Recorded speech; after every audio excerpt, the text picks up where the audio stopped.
Cage Warriors 106 has one of many title fights, and I've got the champ, the welterweight king, with me right now. How does that sound, Ross? Yes. It sounds... I'm getting used to it. Man. It sounds about right there. The real champ. No plastic phony interim title. The defended champ, yeah. Right here. And you're one of 6 fights on there, the title fights. Nicolas Dalby. Man, that card is insane.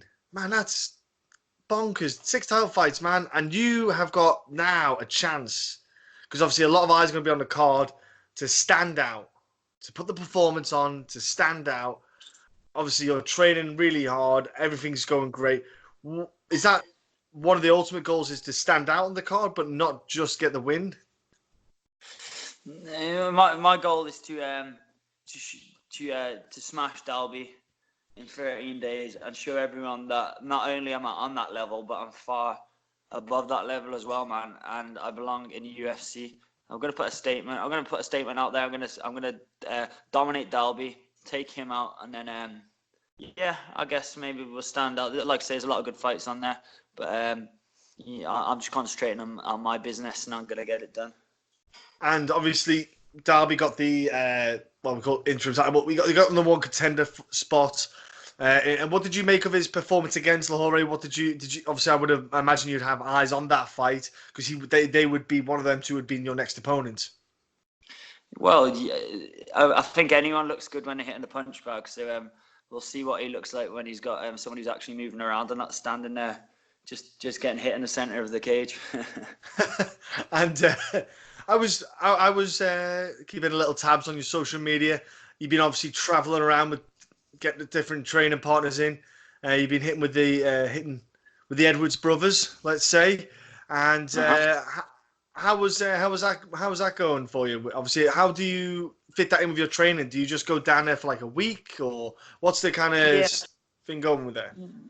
Yeah, I've been training. I've been training pretty solid for the past probably 16 weeks. There was a UFC Prague. I was trying to get a last minute call up on 3 weeks notice. So I was down training for a week with Darren Till. We did some solid rounds. That was in the lead up to his Masvidal fight.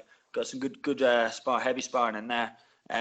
Didn't get the UFC Prague call up, and then it was UFC London like 5 weeks later. So I was just staying ready for any pullouts on that card, and I was helping Leon out as well.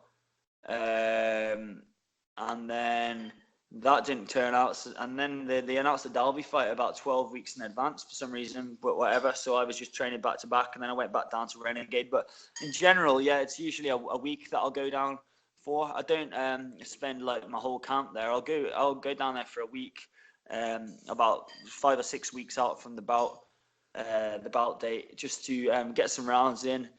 And sometimes just to get away from the club and just get away from Inverness, just so then all I've got to focus on pretty much is eating, sleeping, and training. Man, it's good for the head and it's routine now. If it's not broken, don't fix it, and it's been working every time. So I've done a few training camps down Renegade now, and they make me feel welcome. I get on with the guys there, and like you say, they got the likes of Fabian and Leon Edwards training down there. Fabian's actually going to be in my corner for this fight as well. I'll get on well with him. So we've been doing a lot of stuff. He's fighting a week before me on Bellator, man. And Leon, Tom Breeze, and all them guys have helped out as well. And we got Mikey Eunice on the card as well, and Jai Herbert, man. So they're becoming like teammates as well, Yeah, I've interviewed Mike Eunice and Fabian Edwards as well. Speak to them boys, and they've got a good group of guys at that gym. So you're kind of getting great sparring partners, great experience and knowledge. You know what? I think for welterweights and middleweights, that's probably got to be your best place in Europe in terms of Tom Breeze, Fabian Edwards, Leon Edwards, Mike Eunice, who's fought a middleweight a bit. You've got Yannick Bahati used to be middleweight. He's a bit bigger now. You've just got some real good guys, man. Obviously, and then I did a bit at Calban, so I don't think I need to travel any further than Britain, to be honest. I've got everything I need right here, and it's working, and it's gonna work again June 29th. Did you, by any chance, get to have a little wrestle with Mike Grundy? Oh yeah, he was. That was no fun. We did like a boxing and wrestling drill at the start. Tell you what, Team Calban, I knew it was heavy rounds there, but everything's hard work, man. They're absolute savages there. Colin Heron, the coach, he just, everything's hard work, man. They're like old school Hardy gym, man. Yeah. They're absolute killers. But yeah, we were doing like, I think it was just like boxing sparring, and you could only shoot on the single leg. So I'm like, right. however much taller than Mike Grundy, and I'm like, all right. I knew who he was, but Yeah. I'm like, all right, let's play the game, keep him away from my jab, bring him onto the right hand, and I was like, he was just like, boom, onto my leg, single leg finish before I even had the chance to defend it, man. That dude's a beast. And he showed it in his debut against Nad Narimani. I guess he's different level for the British level wrestling as well. Yeah, he is. Don't worry, I was the same when I wrestled him for, got about 50 pounds on him. I'd be golden, and he just ragged me around like it was an empty bag. I was like, what is going on here? It makes you think. It's weird when you fight people like that. You kind of like, would he beat me in an actual fight if I was like someone 3 weight classes below me? I'm like, thank God that doesn't happen. But I think I think the whole time you always get people like that when you stand your box. These lighter guys in the sparring and the training and all that. You can't touch him. But obviously the further they don't carry as much power. The further weight classes you go up, obviously the dangers in the power and the hands and all that, but everything else slows down with it. Generally, you do get some phenoms that I guess like Wonderboy Thompson, at welterweight, who moves maybe like a featherweight, but it's he's definitely a killer, man, and I think he'll do well in UFC from now on. Yeah, and for you, he's brilliant for learning the grappling side of things with wrestling. Like the knowledge he has, as much as like it's horrible when he gets you down, you straight away sit there and you think, well, why or how did he get me down? And he'll break it down. And he's such a great person to learn from. Like, I just spoke to him and I was just picking his brain about all sorts when we had a little roll around. And, like you said, what you're doing the right thing, though. You're not staying at your gym and being the big fish in the little pond. You're going around different gyms and just absorbing the information, all the kind of knowledge. And also, pass and using your skill set as well. And the guys testing yourself against guys who aren't signed to Cage Warriors, for example, who are maybe signed to other promotions, and seeing where you're at, because that also gives you feedback on your skill set, I suppose. Exactly. I go down there, and we obviously we work on my skill set. I go down there, test it against the top level guys, the guys who are where I want to be. And then I come back and I'm kind of like, to my coach, I'll be like, well, this works. This didn't work, so this is what I think we need to work on. Then it's not a competitive thing, I get on well with Darren and Leon, and I told them both before I went down there that it's strictly business, because obviously I know they're both quite high up in the rankings. I get on with it, and I'm learning off them, man. It's the way. It's just the process. I had like some guy from Glasgow, a young amateur welterweight, travel up 4 hours up north to train with me. Then I'm thinking, it's just the process. Then I'm traveling down to train with the guys. It's just kind of like how everyone gets better, I guess. So yeah, man. I think if there's two types of people I found, like you get one person, say they live in their town and they hear about someone at the same weight class who's really good, who's in town, and maybe they're training. You get two types of people. The first type of person will be like, I'll do everything to avoid training with that person just in case they get found out. The second type of person will actively go and seek training with them. Just who cares if you get hiding. That's how you get better. You learn, man. So I see myself as that second type of person. I'll put myself out there, and I'm always looking for the best rounds and looking to learn from the guys above me and below me. I'm open-minded.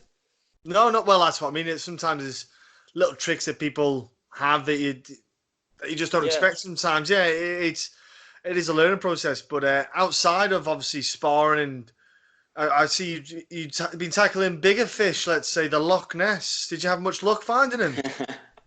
Yeah, that was a good one. I was chatting to my dad. We were going to say that this is our everyday like 6 a.m. routine, but I don't think I could do that at 6 a.m. every day. It was kind of like Cage Warriors gave me their Instagram thing for a day, so I was kind of like, rather than just doing your generic training stuff, I'll do something a wee bit different, man. So we jumped in Loch Ness. It wasn't the first time. I've done it a few times, just a bit of crack. Not always sober when we've done it, but Yeah. yeah, we jumped in there, just had a bit of a swim. It was quite cool. You know, it's cold, and I tried to relate because you know, I'm like John, like the first interviews. I'm big on like the mental aspects of the game and the psychological aspects of sport. So I tried to like relate it to, you know, you get in there, which is kind of true. It's the shock of the cold water takes your breath away. You know, you're out of your comfort zone, similar to being when you're inside a cage. You know, and it's just about controlling it, relaxing. You get hit with a big shot in a fight, you've got to be like, all right, you know, or if you're on bottom, you know, getting your head punched in, you got to be all right. Keep your wits about you, stay composed. Because as soon as you start panicking and let the adrenaline take over, it doesn't. You could be the fittest person on the planet, you ain't gonna do nothing. You know, you need to be relaxed, composed, and that's the same how it is in the water. One of my mates, Gary, he actually recently went over to I think it was Iceland to do a seminar of a guy called Wim Hof. I don't know if Yeah, you've heard of Wim him. Hof. Wim Hof does the breathing techniques. I was literally thinking it as you were Yeah, talking about yeah. losing your breath. and he did all this, and he was telling me about all these breathing techniques which can oxygenate the blood and stuff. You Yeah. know, so you know, it'd be quite cool if he was in town to go and do one of them things. But it did sound like obviously the dude's an absolute badass, but my mate did sound like it kind of like you went there, you paid a lot of money, then you watched him do a few dances, say a few funky things, put his hands together like a prayer, and everyone was breathing funkily, and then he was like, "Yeah, that'll be $2,000. See you later." Hey, It's you not can't bad hate on idea. it, though, can you? He's done No. something right. He is, and he does all this insane kind of breathing techniques that works for extreme conditions. But again, it's not just for that. You can use it for yourself. Like your minute rest between rounds, especially in a 5-round fight, stuff like that could probably be Yeah, invaluable to bring your heart rate down, to just bring everything down a second, just calm, kind of yeah, steady the ship. 100% relax, calm, get back in the zone. And when's this interview going out? Oh, this will go out in, what are we on today? So we're on a Sunday. I'll probably put this out in a couple of, probably within 48 hours or so. I can get it out in 48 hours. Yeah. No worries. Yeah, I was going to say one more thing, but we'll keep it after. It's only a little thing, but you know, I like to keep my little trick. We'll keep it off air. We'll keep it off air. And but what I was to say about Wim Hof is the breathing techniques is great, and obviously with the cold water, that's great for you. Because of the 5-round fight that you had for the title fight, how did you feel in the 5-round fight, energy wise, breathing, technique? How did you feel everything went? Did you feel that maybe you left a little bit in the tank that you probably should have used? Do you feel? What did you get out of the 5-round? Yeah, sometimes I can be a bit what's the word? A bit guilty of thinking if I go into a 5-round fight or a 3-round fight, it's kind of like I am fighting 3 rounds rather than right. Let's get it done. You know, and it's something we're trying to come away from. Because I think maybe I do a lot of heavy shark tanking rounds, sparring rounds. I'm used to kind of everything being hard work. Yeah. And like think about in a shark tank, if you were prepping for a fight, John, and just say I was round number 1 for you, there's no incentive for you to like try and finish me, because obviously you need to burn excess energy to get the finish. Let's say you go for a submission, you need to like pass my guard, get my back finish, and you've still got 4 fresh guys after you. So I think that can sometimes lead to a conservative mindset and approach, you know. So we try to come away from that a wee bit, because you can get used to that. I think, you know, rather than being like, I think you need in training, there's like a reward aspect for hunting for that finishing. Not like you're gonna like start TKOing your sparring partners and all that, you know. But elbow smash. You know what I'm trying to say. Yeah, like try and put the pressure on yourself to try and at least go for the finish, to whether it be like a choke or something like that. You know, try and go for something rather than, like you say, be conservative, hold the position, and just conserve your own energy as well as trying to be in the dominant place. And it's such a fine line, because it's kind of like in a fight, it's like, yeah, I was in a side control top. I'm like working away, and I'm kind of like, yeah, I've got this in the bag. Position, you know, we've got a solid game, holding position. There's always the risk for going for something that you can mess up, and then later on get caught. You know, it's just a fight at the end of the day, man. Yeah. So you just got to go with the flow, I guess. But that's something I've been working on. I've got a lot more finishing ability for this fight, and I truly believe I'm going to finish. I will finish Dalby in June 29th. And, you know, a lot of, I haven't finished a few people. Actually, Khalid didn't finish Jones, didn't finish Paterno. You know, Dalby's going to be obviously my best opponent on record, man, but I'm going to finish him, and that's going to put a statement out there because he's never been finished. I think Khaled's a really tough dude, though. Like, he's like, people underestimate how tough that kid is. Yeah, he's tough, you know. I think yeah. You need to, I think with a bit more composure in the clinical moments, like speaking to Fabian about it, he's good at, like, when he's got someone against the fence, strike him. Yeah. Keeping a distance. Sometimes I kind of close my own distance, and it almost like it ends up in a clinch rather than just being relaxed, keeping a distance. You know, you see likes of like Fabian, McGregor's good at it, obviously. Yes. Holloway's good at it. That kind of thing. You know, so I think a bit of composure, but I think he'll beat Lahore, and I really hope he does, man, because I like Aaron a lot. Yeah, do you know what? I think it's experience as well for you as well in the fights. Learning, fight IQ goes up over time. It reminds me of like in rugby when people get the try line fever.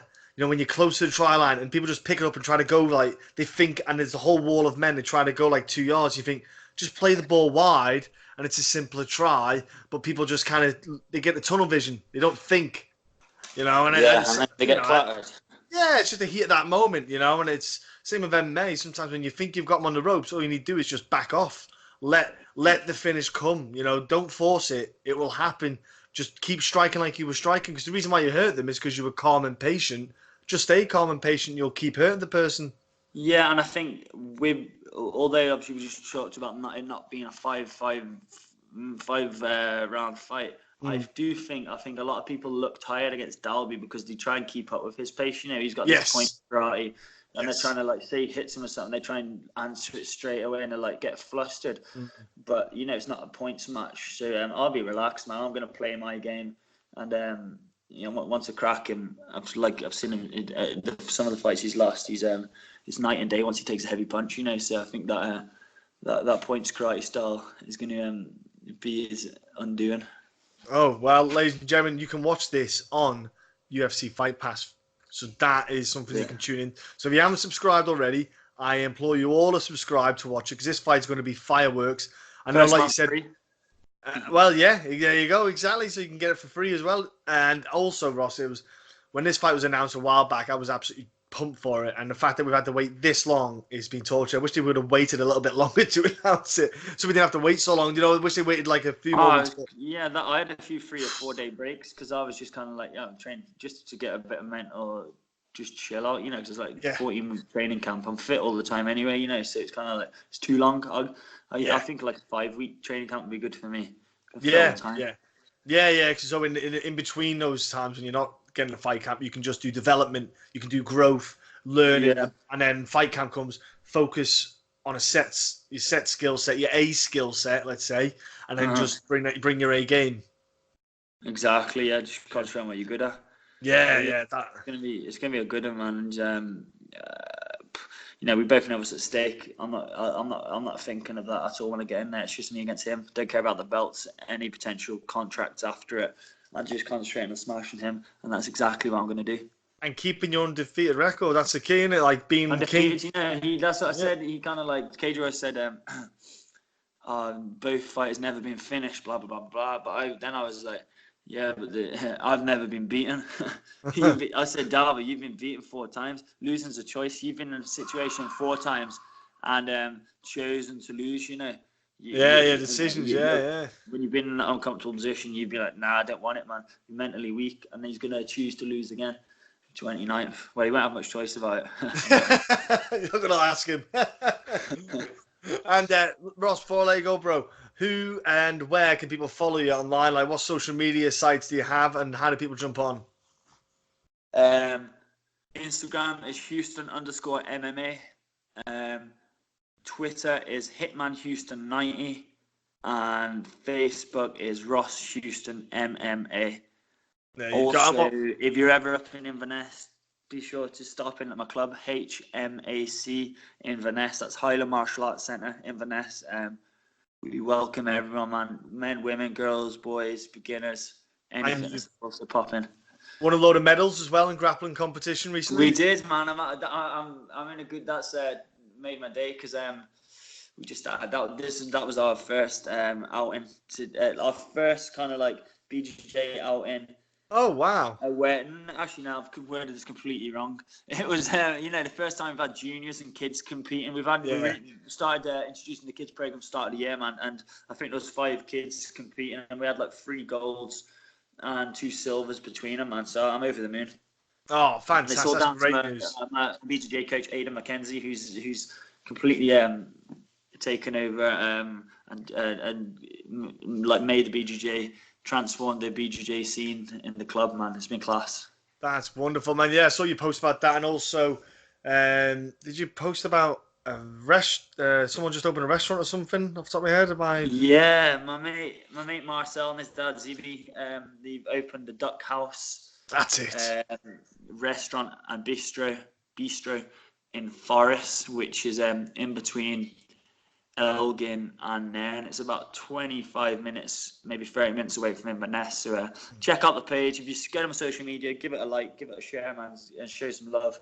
And if you're ever in that area, be sure to check it out. Yeah, I saw that, bro. And what about sponsors? Who've been helping out sponsor-wise? I've had if you can remember. Sponsors. Yeah, I've had so much help from my sponsors, man. And I've got this fight on June 29th.